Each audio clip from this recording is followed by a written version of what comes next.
ध्यानमूलं गुरुमूर्तिं पूजामूलं गुरुपरं मन्त्रमूलं गुरुवाक्यं गुरुकृपा हि केवलम् मधुरा मधुरमेता मंगलं मंगलना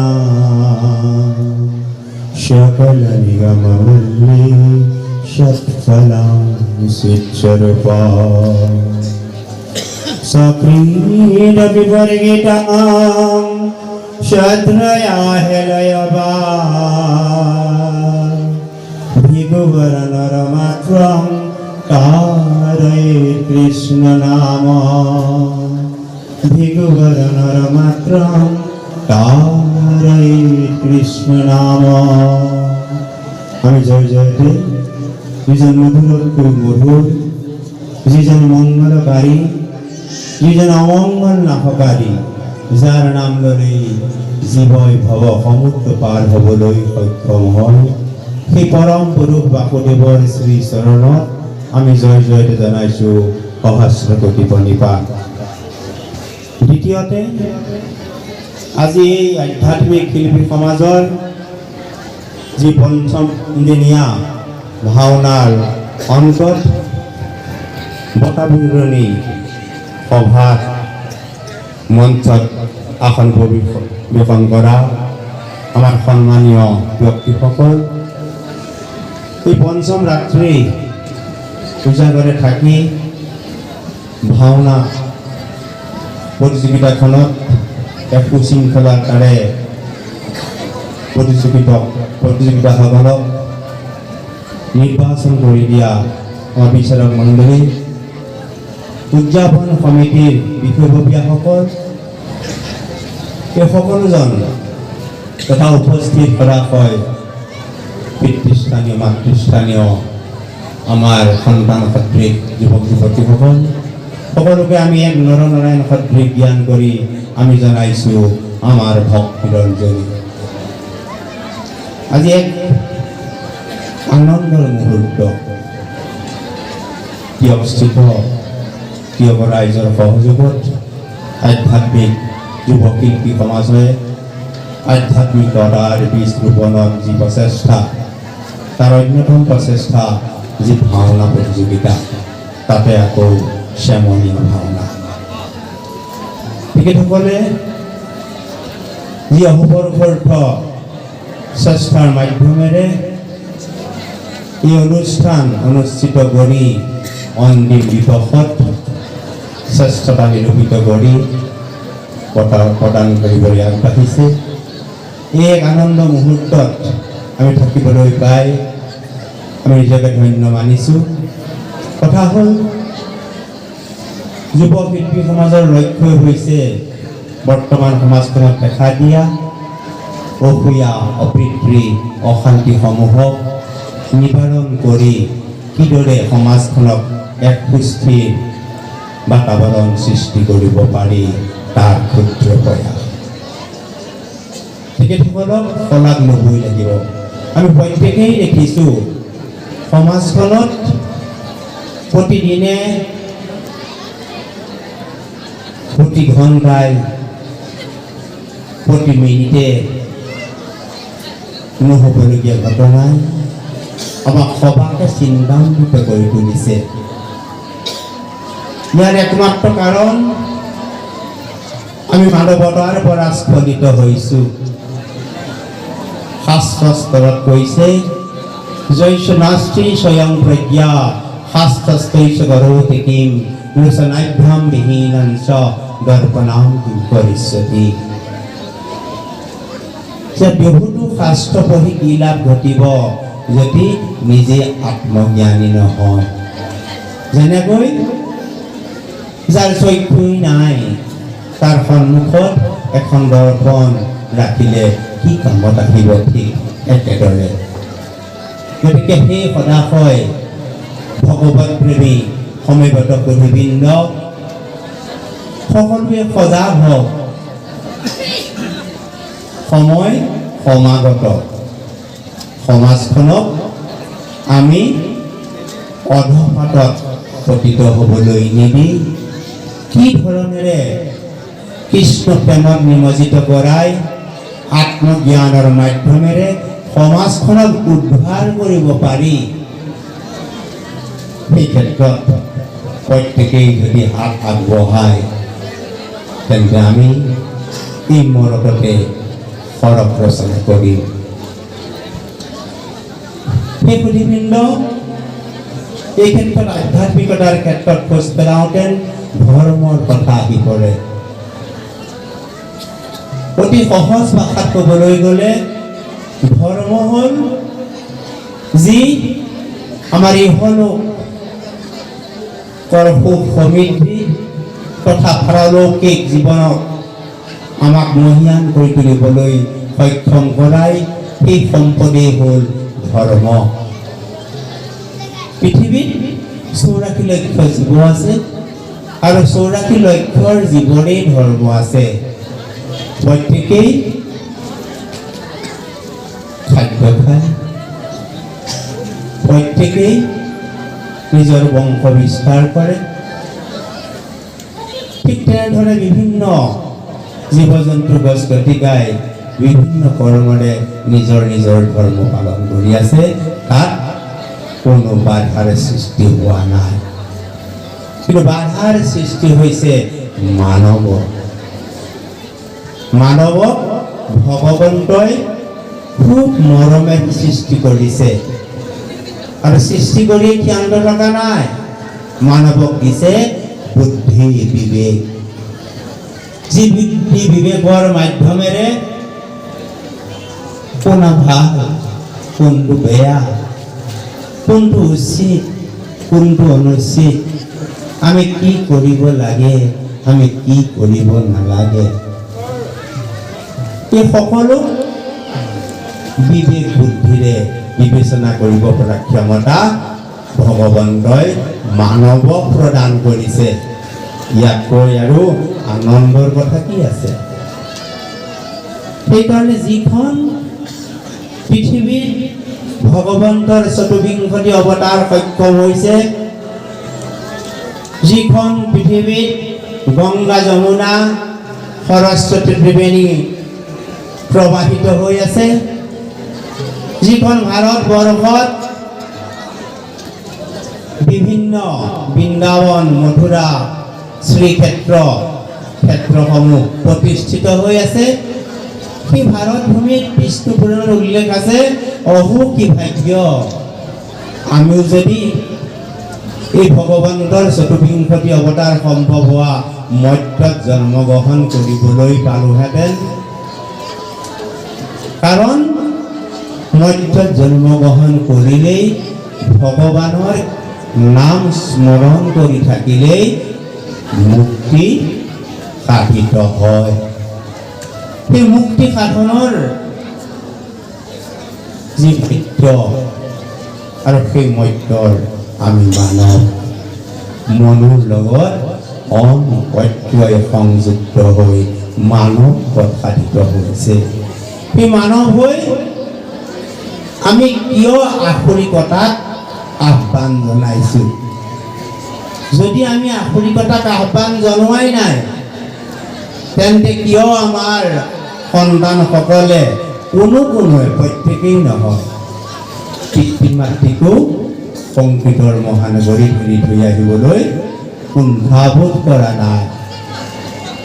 কিয় সমাজখনত ভাই ভাইৰ মাজত কন্দল লাগিছে?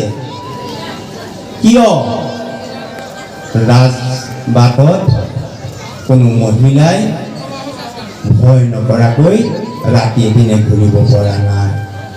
কিয় সমাজখনত জ্যেষ্ঠসকলে সন্মান পাবলৈ সক্ষম হোৱা নাই? ইত্যাদি ইত্যাদি বহু কাৰণ। এই কাৰণসমূহৰ এটাই মাত্ৰ উপায়, সেই উপায় হ'ল আধ্যাত্মিকতা। আৰু যদি আমি সেই আধ্যাত্মিকতাক আঁকোৱালি নলওঁ, তেন্তে আমি পুষ্য বিচাৰহীন সাক্ষাৎ পশু নামত আমি পৰিগণিত হ'ম। আমাৰ নিগুণ নাই, আমাৰ শিং নাই, ভাগ্য বৰ ভাল, আমি খাদ্য পাক কৰি খাওঁ। আমি জীৱ জন্তুৰ নিচিনাকে ঘাঁহ বন খাব নালাগে। আমি তাৰ কাৰণে জন্মগ্ৰহণ কৰা নাই। আমি আমাৰ হৃদয়ত থকা কাম, ক্ৰোধ, লোভ, মোহ, মদ, মাৎসৰ্য যি মায়া, ই আসৰিক প্ৰবৃত্তিক প্ৰতিহত কৰি কিদৰে আমাৰ সমাজখনত আমাৰ হৃদয়ত দয়া, ক্ষমা, দেৱগুণসমূহক সত্যবাদিতাক আহ্বানেৰে কি ধৰণেৰে আমি সমাজখনত এক শান্তিৰ বাতাবৰণ সৃষ্টি কৰি প্ৰত্যেকেই প্ৰত্যেকৰ মাজত একতাৰ বান্ধোনেৰে বান্ধ খাই এখন অসমীয়া মহান সমাজ অসম্ভৱী আমি ৰচনা কৰিব নোৱাৰোনে? হয়, আমাৰ সমাজখনত ধৰ্মীয় মাৰ্গত বিভিন্ন পথ আছে, বিভিন্ন মাৰ্গ আছে, কিন্তু প্ৰত্যেক মাৰ্গৰ লক্ষ্য একেখন সাগৰে, একেখন সাগৰলৈকে প্ৰতিটো পথেই গমন কৰিছে। গতিকে সেই সদাশয় সেই ভক্তপ্ৰাণ সুধীবৃন্দ, আপোনালোক প্ৰত্যেকেই কোনো পথকে, কোনো মাৰ্গকে আপোনালোকে নিন্দাৰ চকুৰে চাব, আধ্যাত্মিক ৰহিত হ'ব। প্ৰত্যেককে সন্মানৰ চকুৰে চাবলৈ শিকক, প্ৰত্যেকেই প্ৰত্যেকক সন্মান যাচক। চতুৰ্বৰ্ণময়া সৃষ্ট গুণ কৰ্ম বিভাজিতাৰ দৰে হয় চতুৰ্বৰ্ণ, কিন্তু গুণ কৰ্ম ভেদেহে তেখেতসকল ভাগ ভাগ, কিন্তু মূলতে মানৱ। ঠিক একেধৰণে একেখন সাগৰৰে পথিক যেতিয়া প্ৰত্যেক ধৰ্মৰ মাৰ্গে প্ৰত্যেকৰ পৰা মৌ মাখি হৈ সৰু সৰু ভাল গুণসমূহ আনি পেলাই নিজৰ ধৰ্মীয় মাৰ্গত আমি একত্ৰীকৰণ কৰি আমাৰ ধৰ্মীয় ভঁৰাল চহকী কৰিব পাৰোঁ, তেতিয়া আমাৰ হৃদয়ৰ সৰু কোঠৰীটোৰ বিশালতাৰে প্ৰকাশান্বিত হৈ এখন শান্তিৰ সমাজে ৰচনা হ'বলৈ বৰ বেছিদিন নালাগিব। গতিকে মই প্ৰত্যেককে বিনম্ৰ অনুৰোধ জনাইছোঁ যে প্ৰত্যেকেই ধৰ্মীয় পথত খোজ পেলাওক আৰু ধৰ্মীয় ক্ষেত্ৰত খোজ পেলাবলৈ এটা প্ৰতিশ্ৰুতি অন্তত লওক। সেই প্ৰতিশ্ৰুতি হ'ল যে আমি সত্যবাদী হৈ থাকিম।